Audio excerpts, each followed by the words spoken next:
નમસ્કાર વિદ્યાર્થી મિત્રો, the HV Kapadia new high school Memnagar. હું સોનલ રાવલ. આજે આપણે ધોરણ 12 કોમર્સ વિષય અર્થશાસ્ત્ર અને ચેપ્ટર નંબર 2 વૃદ્ધિ અને વિકાસના નિર્દેશક વિશેની માહિતી મેળવીશું. તો વિદ્યાર્થી મિત્રો, આપણે અત્યાર સુધી જે જોયું કે આર્થિક વિકાસના નિર્દેશકે સૌથી પહેલાં આપણે દેશની રાષ્ટ્રીય આવક, ત્યારબાદ બીજું જોયું માથાદીઠ આવક, ત્રીજું જોયું જીવનની ભૌતિક ગુણવત્તા. આમ જીવનની ભૌતિક ગુણવત્તા આંકની અંદર જીવનની ભૌતિક ગુણવત્તા આંકનું મૂલ્ય 0 થી 100ની વચ્ચે આજે આવે છે. તો આજે આપણે ચોથા નિર્દેશક તરીકેની વાત કરીશું કે આર્થિક વિકાસના નિર્દેશકો તરીકે ચોથું જે છે નિર્દેશક માનવ વિકાસ આંક. તો વિકાસનો જે અધતન નિર્દેશન કહેવાય, ખાસ અંડરલાઈન તમે ચોપડીમાં કરજો. વિકાસનો ખાસ અધતન જે નિર્દેશક છે એ કોણ છે? માનવ વિકાસ આંક છે. તો આ માનવ વિકાસ આંકને આપણે અંગ્રેજીમાં HDI તરીકે ઓળખીએ છીએ. HDI એટલે કે હ્યુમન ડેવલપમેન્ટ ઇન્ડેક્સ, માનવ વિકાસ આંક, HDI.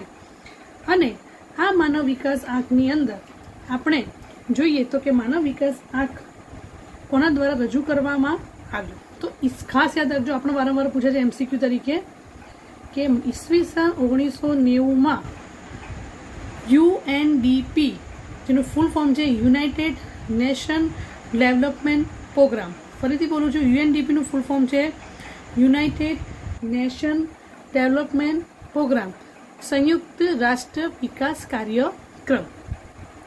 એના દ્વારા એ માનવ વિકાસ અહેવાલની રજૂઆત કરવામાં આવી, એટલે કે હ્યુમન ડેવલપમેન્ટ રિપોર્ટ. ખાસ યાદ રાખજો કે 1990માં સંયુક્ત રાષ્ટ્ર વિકાસ કાર્યક્રમ UNDP, united nation development programme દ્વારા માનવ વિકાસ આંકની શું કરવામાં આવી? માનવ વિકાસ અહેવાલની રજૂઆત કરવામાં, એટલે હ્યુમન ડેવલપમેન્ટ રિપોર્ટની શું કરવામાં આવી? રજૂઆત કરવામાં આવી. અને આ રીતે માનવ વિકાસ આંક એટલે કે HDI રજૂઆત કરવામાં, એટલે HDIની રજૂઆત કરવામાં આવી. જો HDIમાં આર્થિક માપદંડોની સાથે બિન આર્થિક માપદંડો પર શું કરવામાં આવ્યો છે? ભાર મૂકવામાં આવ્યો છે. આમ HDI તૈયાર કરવા માટે આપણા બે ભારતના અર્થશાસ્ત્રીઓ, જેનું નામ છે બુકમાં આપ્યું નથી પણ ડૉક્ટર અમર્ત્ય સેન અને બીજું છે મહેબૂબ ઉલ હક. ખાસ યાદ રાખજો, એમાં નામ આપવામાં આવ્યા નથી, પરંતુ જે તમારા બુકની અંદર આપ્યું છે કે ભારતના આ HDI રજૂ કરવા માટે ભારતના બે અર્થશાસ્ત્રીઓનો મહત્ત્વનો ફાળો છે, કે જેમાંનું એક જે છે મહેબૂબ ઉલ હક અને ડૉક્ટર અમર્ત્ય સેન, કે જે નોબલ પ્રાઇઝ પણ મેળવી ચૂક્યા છે ઇકોનોમિક્સની અંદર. અને એમના દ્વારા આ માનવ વિકાસ આંકમાં રજૂ કરવામાં મહત્ત્વનો ફાળો રહી ચૂક્યો છે. અને જુદા જુદા દેશોની અંદર વિકાસના પ્રયત્નોનું મૂલ્યાંકન કરવા માટે આ આંક તૈયાર કરવામાં, દરેક દેશ પોતાનો વિકાસ કરવા માટે પોતાનો આંકડાઓ શું કરે છે? રજૂ કરે છે. 1990થી HDI માપવા ન્યૂનતમ અને મહત્તમ મૂલ્યનો ઉપયોગ થતો હતો, કે ઓછામાં ઓછું આટલું મૂલ્ય અને વધુ આટલું. આમ 1990થી HDI માપવા માટે ન્યૂનતમ મૂલ્ય અને મહત્તમ મૂલ્યને શું કરવામાં આવતો હતો? એનો ઉપયોગ કરવામાં આવતો. જે ઈસવીસન 2010ની અંદર તેમાં શું કરવામાં આવ્યો છે? સુધારો. આ પણ MCQ તરીકે આવે કે માનવ વિકાસ આંકની અંદર કઈ સાલમાં સુધારો કરવામાં આવ્યો? તો 2010ની અંદર તેમાં શું કરવામાં આવ્યો છે? સુધારો કરવામાં આવ્યો છે. અને 1990ની અંદર તેમાં શું કરવામાં આવ્યું હતું? એ UNDP દ્વારા રજૂ કરવામાં આવ્યો છે. તો આ રીતે આપણે માનવ વિકાસ આંકની શું જોઈ? મર્યાદા જોઈ. જેને એકવાર ફરીથી જોઈ લઈએ. તમને પૂછવામાં આવે કે માનવ વિકાસ આંક એ અદ્યતન નિર્દેશક તરીકેનો માનવ વિકાસ આંક છે. માનવ વિકાસ આંક HDIમાં હ્યુમન ડેવલપમેન્ટ ઇન્ડેક્સ, એનું ફૂલ ફોર્મ યાદ રાખજો, HDI હ્યુમન ડેવલપમેન્ટ ઇન્ડેક્સ, જેને ઈસવીસન 1990માં કોના દ્વારા? UNDP એટલે સંયુક્ત રાષ્ટ્ર વિકાસ કાર્યક્રમ, યુનાઇટેડ નેશનલ ડેવલપમેન્ટ પ્રોગ્રામ દ્વારા શું કરવામાં આવ્યું છે? એની રજૂઆત કરવામાં આવી છે. અને કોના દ્વારા તૈયાર કરવામાં આવે છે? માનવ વિકાસ અહેવાલની રજૂઆત કેમાં કરવામાં આવી છે? આ માનવ વિકાસ આંકમાં અહેવાલ તરીકે રજૂ કરવામાં આવ્યો છે. અને જેના બે મહત્વના આપણા જે ભારતીય અર્થશાસ્ત્રી જેનો મહત્વનો ફાળો છે, જેનું પહેલું નામ તમને મેં કીધું મહેબૂબ ઉલ હક, અને બીજું છે ડૉક્ટર અમર્ત્ય સેન. અને 1990થી SDM આપવા માટે તેનું ન્યૂનતમ મૂલ્ય અને મહત્તમ મૂલ્ય આપવામાં આવે છે. અને ઈસવીસન 2010ની અંદર તેમાં શું કરવામાં આવ્યો છે? સુધારો કરવામાં આવ્યો છે. તો આ રીતે માનવ વિકાસ આંકની આપણે પ્રસ્તાવના જોઈ. હવે જોઈશું માનવ વિકાસ આંકના ઘટકો. તો માનવ વિકાસ આંકના મુખ્ય કેટલા ઘટકો છે? 3. અપેક્ષિત આયુષ્ય, શિક્ષણ અને સારું જીવન ધોરણ. ખાસ યાદ રાખજો કે માનવ વિકાસ આંકના કેટલા ઘટકો છે? 3 ઘટકો છે. અપેક્ષિત આયુષ્ય, શિક્ષણ અને સારું જીવન ધોરણ. જે આપણે જોઈ શકો છો કે જીવનની ભૌતિક ગુણવત્તા અંદર પણ આ બંનેના ઘટકો જોવા મળે છે. એક અપેક્ષિત આયુષ્ય અને સાક્ષરતાનું પ્રમાણ એટલે કે શિક્ષણનું પ્રમાણ તો આપણે જીવનની ભૌતિક ગુણવત્તા આંકમાં જોયું, પરંતુ માનવ વિકાસ આંકમાં એક મહત્વનું જે કહીએ ઘટક કે સારું જીવન ધોરણ, એને અહીંયા મહત્વ આપવામાં આવે છે. 3 કેટલા ઘટકો છે? અપેક્ષિત આયુષ્ય, શિક્ષણ અને ત્રીજું છે સારું જીવન ધોરણ. સૌથી પહેલાં જોઈશું અપેક્ષિત આયુષ્ય એટલે શું. તો અપેક્ષિત આયુષ્ય એટલે કે જન્મ સમયે વસ્તીનું અપેક્ષિત આયુષ્ય કેટલું છે તેના આધારે મપાય છે. કે જન્મ સમયે વસ્તીનું અપેક્ષિત આયુષ્ય કેટલું રહેશે તેના આધારે તે અપેક્ષિત આયુષ્ય મપાય છે. જો અપેક્ષિત આયુષ્ય 50 વર્ષથી ઓછું તો તે તંદુરસ્તીથી વંચિત છે એમ કહેવાય. જો અપેક્ષિત આયુષ્ય 50 વર્ષથી કેવું હશે? ઓછું હોય તો તે તંદુરસ્તીથી વંચિત છે એમ કહેવાય. અને જો અપેક્ષિત આયુષ્ય 50 વર્ષથી વધુ તો તે દેશની અંદર આરોગ્યની સુવિધા કેવી છે? વધારે છે એવું કહી શકાય. ફરીથી એકવાર, જન્મ સમયે વસ્તી કેટલા વર્ષનું અપેક્ષિત આયુષ્ય ભોગવે તેના આધારે મપાય છે. જો અપેક્ષિત આયુષ્ય 50 વર્ષથી ઓછું તો તે તંદુરસ્તી વંચિત છે તેમ કહેવાય. અને જો અપેક્ષિત આયુષ્ય 50 વર્ષથી વધુ તો દેશની અંદર આરોગ્યની સગવડો કેવી છે? વધુ છે એમ કહી શકાય. ત્યાર પછી આવે છે શિક્ષણ. જો જ્ઞાનનું પ્રમાણ કરવા માટે પુખ્ત શિક્ષકોની ટકાવારી લેવામાં આવે છે, અને આમાં બી 15 વર્ષ જે હોય, 15 વર્ષ કે તેનાથી વધુ ઉંમરની જે વ્યક્તિ છે એ તેના અક્ષર ધ્યાનમાં લેવામાં આવે છે. જેવી રીતે મુખ્ય 2 બાબતો છે કે શાળાના અપેક્ષિત વર્ષો અને બીજું શાળાના સરેરાશ વર્ષો. તો શાળાના અપેક્ષિત વર્ષો એટલે કે આપણા દ્વારા નક્કી કરવામાં આવેલા વર્ષ, કે ઓછામાં ઓછું કોઈ પણ બાળક શાળાની અંદર આટલા વર્ષો, મહિનો 11 વર્ષ નક્કી કર્યા હોય તો કે ઓછામાં ઓછા 11 વર્ષ તેને શું કરવા જોઈએ? અપેક્ષિત આયુષ્ય નક્કી કરે કે ઓછામાં ઓછું બાળક 11 વર્ષ શાળામાં ફાળવે અને શાળાના સરેરાશ, અને ખરેખર તેને શાળાની અંદર પસાર કરેલા સમય મહિનો એ માત્ર 6 વર્ષ જ કરે તો આપણું સાક્ષરતાનું પ્રમાણ કેવું છે? ઓછું છે એવું કહી શકાય. એટલે અપેક્ષિત આયુષ્ય અને સરેરાશ, ખરેખર નક્કી કરેલા વર્ષો અને ખરેખર એને શાળામાં ગાળેલા વર્ષો, એ બંનેની શું જોવામાં આવે છે? સરેરાશ કરવામાં.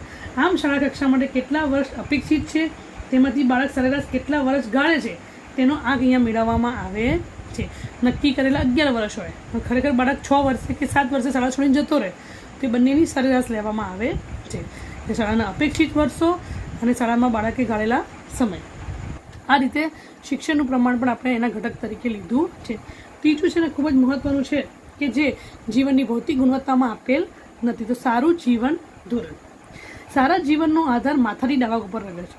જો માથાદીઠ આવક વધે તો વ્યક્તિની સગવડોમાં વધારો થાય. આપણા પાસે પૈસા વધે તો આપણે તમામ પ્રકારની સગવડોમાં શું કરીએ? વધારો કરે, અને લોકોના જીવન ધોરણમાં શું થાય છે? સુધારો. આમ સારા જીવન ધોરણનો આધાર કોના પર છે? માથાદીઠ આવક પર છે. જો માથાદીઠ આવક વધે તો વ્યક્તિના સગવડોમાં સુધારો થાય અને જીવન ધોરણમાં પણ શું થાય છે? સુધારો.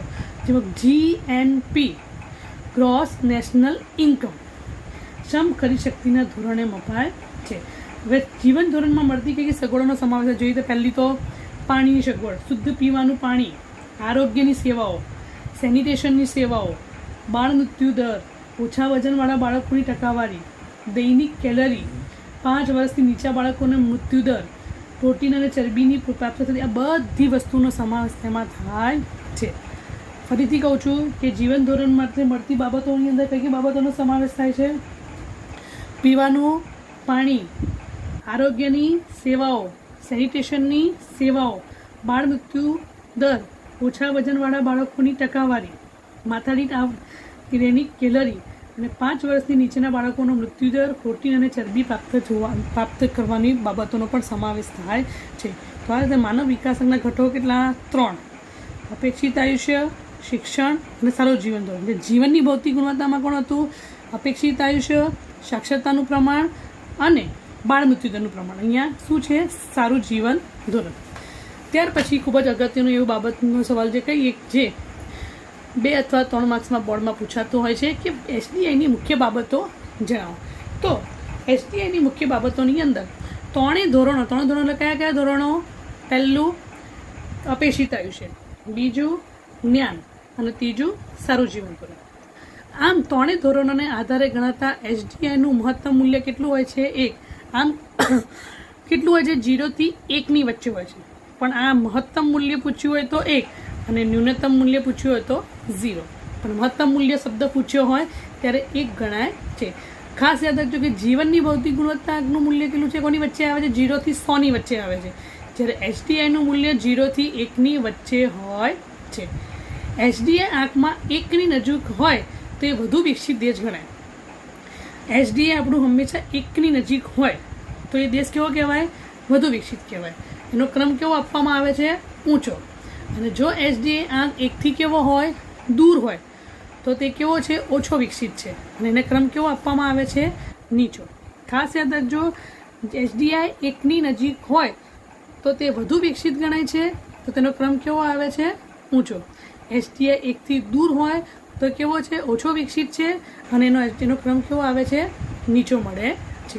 ખાસ આટલો મુદ્દો યાદ રાખવાનો છે જે બોર્ડની એક્ઝામની અંદર 1 માર્ક્સમાં વારંવાર પૂછાતું હોય છે કે વર્ષ 2014માં દુનિયાના કેટલા દેશો? 188 દેશોમાંથી એસડીઆઈમાં 0.944 જે 1ની નજીક 0.944 આંક સાથે નોર્વે દેશ પ્રથમ ક્રમે છે. માનવ વિકાસની દ્રષ્ટિએ નોર્વે એ પ્રથમ દેશ છે કે જેનો માનવ વિકાસ આંક 0.944 છે 188 દેશોની અંદર. અને કયા ક્રમે આવે છે? નોર્વે પ્રથમ ક્રમે આવે છે. અને ભારત કયા ક્રમે આવે છે? 0.609 અંક સાથે 130માં ક્રમે આવે છે. ભારતનો બી ખાસ યાદ રાખવાનો છે અને નોર્વેનો છેલ્લે જે આવે છે જે નાઇજર, હવે પછી આવશે કોષ્ટકની અંદર, પણ ધ્યાન રાખજો સૌથી છેલ્લો જે કહેવાય 188મો ક્રમમાં તો નાઇજીરિયા નથી, નાઇજર. ફરીથી 188 દેશોની અંદર પ્રથમ કયું આવે છે? નોર્વે. કેટલો આવે છે? 0.944. અને ભારતનો ખાસ યાદ રાખવાનો છે 130મો ક્રમ 0.609. તો આ રીતે આપણે હવે પછીના વિડીયોની અંદર આપણે માનવ વિકાસ એનો અહેવાલ અને વિશ્વના દેશો સાથેનો વ્યવહાર આપણે જોઈશું. અસ્તુ.